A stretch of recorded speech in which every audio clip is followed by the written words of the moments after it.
Le Nunavut est devenu cette semaine la première juridiction à l'extérieur du Québec à offrir toutes ses places en garderie à 10 par jour. Un jalon important, les provinces et territoires se sont engagés à réduire de moitié les frais de garde d'ici la fin de l'année pour offrir toutes les places à 10 par jour en 2025-2026. Après avoir financé le programme de garderie, le gouvernement Trudeau entreprend maintenant des consultations pour établir un régime national de repas en milieu scolaire. J'en ai discuté avec la ministre de la Famille, Karina Gould. Karina Gould, bonjour, merci d'être avec nous. Bonjour. Madame Gould, vous avez annoncé que toutes les places en garderie réglementées au Nunavut allaient dorénavant coûter 10 par jour. C'est un moment important pour votre gouvernement, ça. Oui, tout à fait. Alors, comme vous savez, nous avons annoncé dans le budget 2021 un programme de 30 milliards de dollars pour, en effet, réduire les frais à 10 dollars à jour pour les garderies des petites enfances dans les prochaines 5 ans. Nunavut, c'est le premier qui va atteindre cet objectif. J'allais dire, parce que la cible, c'était d'atteindre 50 d'ici la fin 2022. La fin 2022, c'est dans un mois. Ouais. Est-ce que la cible va être atteinte? Oui, ça va être atteint d'un bout du pays de l'autre. Tout le monde souhaiterait avoir une place en garderie à 10 En Ontario, le Bureau de la responsabilité financière dit que d'ici 2026, il va manquer 220 000 places en garderie. Vous faites quoi pour combler ce vide-là? Parce qu'au-delà de transférer ou de financer des places en garderie, encore faut-il en créer davantage? Oui, bien sûr. Alors, avec notre initiative nationale de garderie, nous avons commis à créer 250 000 nouvelles places de garderie. D'un bout à l'autre du partout. pays. Oui, exactement. 220 000 en Ontario, Oui, il y a oui. une marge, là. Oui, je sais.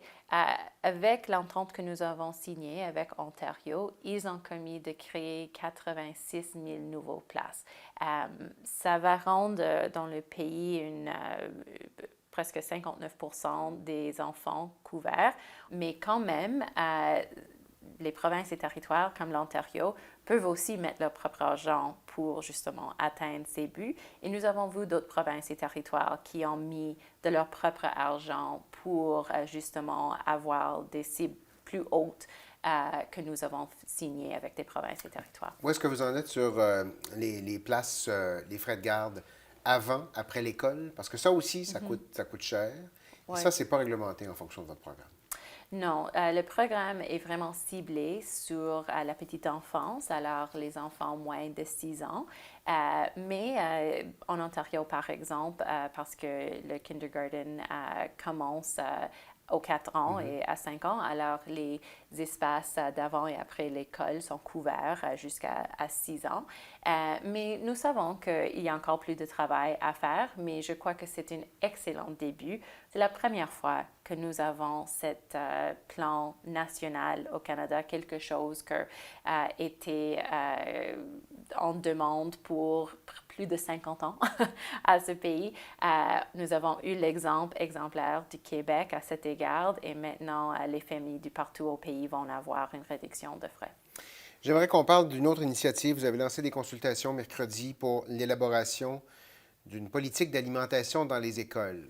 Dans la tête de Karina Gould, qu'est-ce que c'est exactement qu'une politique d'alimentation dans les écoles? Vous allez servir des repas aux enfants? Comment ça fonctionne? Le Canada, c'est le seul pays du G7, un des seuls pays développés qui n'a pas un programme, une politique nationale de repas scolaires. Et on sait ici à ce pays, 1 sur 5 enfants va à l'école sans avoir mangé. 1 sur 5. Alors, nous savons que ça a une grande implication, un grand impact sur leur santé, sur leur capacité d'apprendre et bien sûr sur leur futur. Alors, pour moi, c'est une question d'assurer que nous donnons le meilleur départ dans la vie à tous nos enfants dans ce pays. Et le gouvernement fédéral peut travailler en partenariat avec les provinces et les territoires, comme nous l'avons de faire avec les garderies et la petite enfance, pour justement appuyer nos enfants. Donc, c'est comme une espèce de club des petits déjeuners national, c'est ça? Ça pourrait être. Nous avons beaucoup de différents programmes dans les différentes provinces et territoires, mais nous avons lancé les consultations justement pour écouter des gens, écouter des élèves, écouter des familles, des personnes qui sont engagées dans ces programmes pour dire qu'est-ce qu'on veut comme Canada, comme pays, pour assurer que nos enfants ont accès à du bon et du saine nourriture. Tout ça est de juridiction provinciale et territoriale. Jusqu'à quel point est-ce que vous êtes en mesure, d'après vous, de faire avancer ce dossier-là, d'obtenir une entente de la part de tous vos partenaires et de dire ça vaut la peine d'aller dans cette Oui. direction-là? Voilà, moi, j'ai eu des excellentes conversations avec mes homologues provinciales et territoriales. Comme j'ai mentionné, chaque province et territoire a quelque chose, mais ils ont vraiment des programmes différents partout au pays. Nous avons l'île du Prince-Édouard qui a un programme universel de petit déjeuner et de déjeuner à chaque école, et il y a des autres provinces qui ont peut-être des programmes de snacks. Alors, il y a une grande variété.